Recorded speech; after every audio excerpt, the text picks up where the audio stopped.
This is Brighton's Finest. Bringing the artists closer to you. I'm very excited to be talking to Ana, again from the band's Hinds. Last time I chatted to you, it was a week or so before Christmas in 2015, which was only 2 or 3 weeks before the release of your debut album, Leave Me Alone, which came out January 2016. It's been an incredible whirlwind ride since then, and I don't know if you can remember how you were feeling ahead of the release of your debut album at all. I remember we were shitting our pants because it was like, oh my God, we're going to release a record. It felt so huge at the moment and really exciting, but we were really, really nervous about it. I think we're more like secure now, we're more secure about the record itself, and we're really proud of it. So I think this time is a little bit different. But we're still nervous too.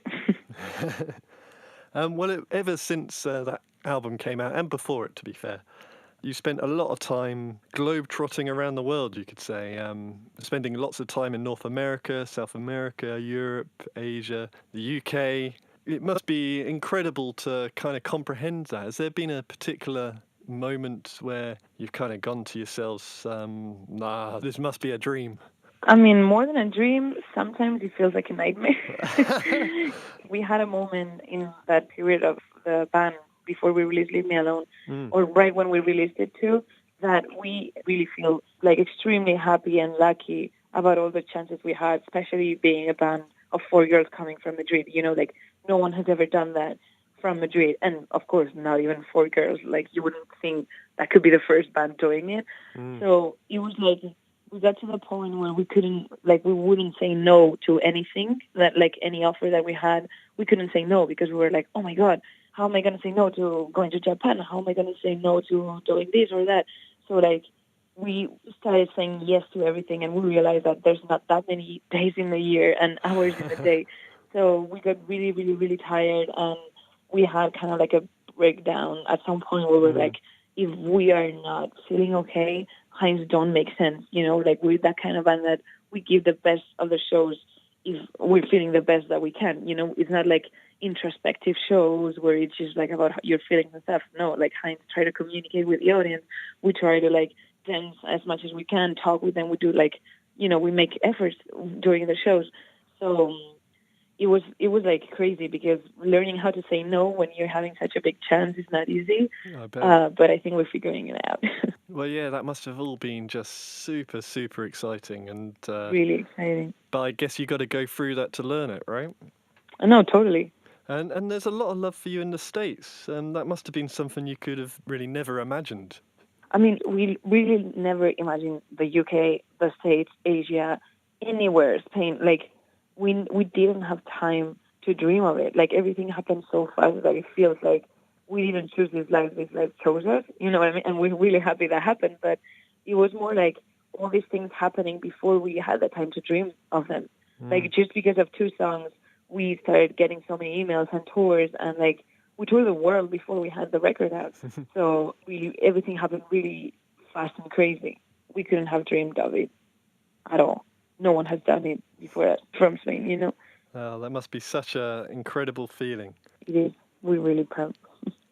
Brighton's Finest. This is Juice. Now, I can remember you saying that you recorded the last album, I think in the south of Spain.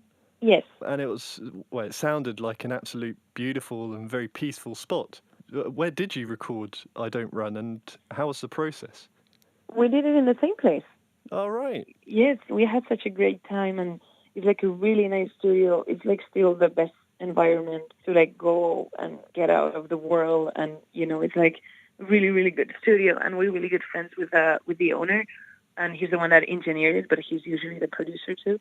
It was nice because like when you're writing an album, there's like a big stress because of money, because of the clock, and because, you know, a lot of pressures. That place is like the least pressure place in the world. It's like 15 minutes walking to the beach and always good weather. There's dogs there. The house is really nice. There's like a nice little sofa where we watch like documentaries or movies after the day. So it's like a really nice ambience to record. I mean, what changed was definitely the people we work with. Like working with Gordon Raphael was really, really nice. Also because like he agreed on letting us like co-produce it before he came to the studio. So it was really nice because like we were scared he was gonna like well, not him, just in general, someone that wasn't our friend working with us. We were scared that they were gonna try to change us somehow, and he didn't at all. He's like totally this kind of producer that just records the band the way the band is. You know, like we were surprised in the beginning because like we would ask him, which pedal do you like more, which snare, and he would be like, which one do you like more? And you know what I mean, like letting us really choose the things that we felt, and that was really, really nice. And then we mixed it with Sean Everett. We flew him to Spain to the same studio to do it, and that was crazy too. Like he's like a magician. Like he has this like process where he asked us to pick some pictures that reminded us to the song when we wrote it. You know, when you close your eyes, what do you see when you hear the song? And that was really interesting for us because it would be like we chose some textures and we chose people and we chose landscape, 10 pictures for each song. And he would like spend hours with that collage of pictures in front of the computer and just like going little by little. And we totally let him do what he felt he had to with the songs. And it turned out really well because we both, we like all of us and him liked the same stuff. Wow, that sounds really interesting. Like, I guess picture paint 1,000 words really comes into its own there. He's picking up the kind of atmosphere from those pictures and translating them onto the record. Yes, I mean, I don't even know how, well, that's why I say he's a magician. And they are, Gordon, Raphael and Sean Everett are fantastic talents as well. Really good, yes. Just guys at the top of their game. There does feel like there's a very reassured feel to the album. Like you went into the album with a particular or a thought-out idea. Would that be right? Yeah, I mean, the thing is, we never like talked about it before. We never like decided it. It was just what we had been wanting to do as musicians for like the last couple of years. But we, for the first time, had the time and the knowledge to do it. You know what I mean? Like, I feel like bands usually are like, you know, you start playing with your band and it's like you write some songs, but those songs are never supposed to be released, you know, and we released them because of the way we started. Everything was like, we got attention since such an early state of the band. Like our fourth show was sold out in London, our fourth ever show as individuals, as Hinds. So, yeah, I feel like if we had a self-titled record, I Don't Want would be it, you know, like this is actually what bands do after they, you know, after they play for a couple of years, they listen to music, they go to shows, they're like, get together and they're like, oh, this is what we like and this is how we're going to do it. I think that's I Don't Run for Hinds. No, I'm sure it's going to be another crazy year for Hinds following the release of the album, which is 6th of April. I'm sure there's going to be lots of festivals, lots of plane journeys, and there's also a gig at the Concord 2 in Brighton on Friday the 20th, yes, of April, which I am very, very excited about, as well as a lot of other people. We love playing Brighton. The crowd there is the best for us. We love it since the beginning too. Like I remember one of our first UK tours before Leave Me Alone too. We played like only a couple of shows in the UK, and Brighton was the best one. Like I think it was the first time Carlota went off stage, and she didn't crowd surf like yet. We weren't ready, but she like climbed into our tour manager's shoulders, and he played the guitar there for the first time. She did that. Yeah, I was at that show, and I remember. You were there? Yeah. Oh my god!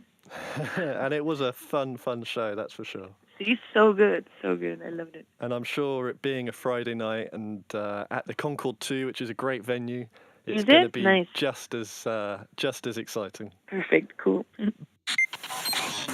This is Brighton's Finest. Bringing the artists closer to you.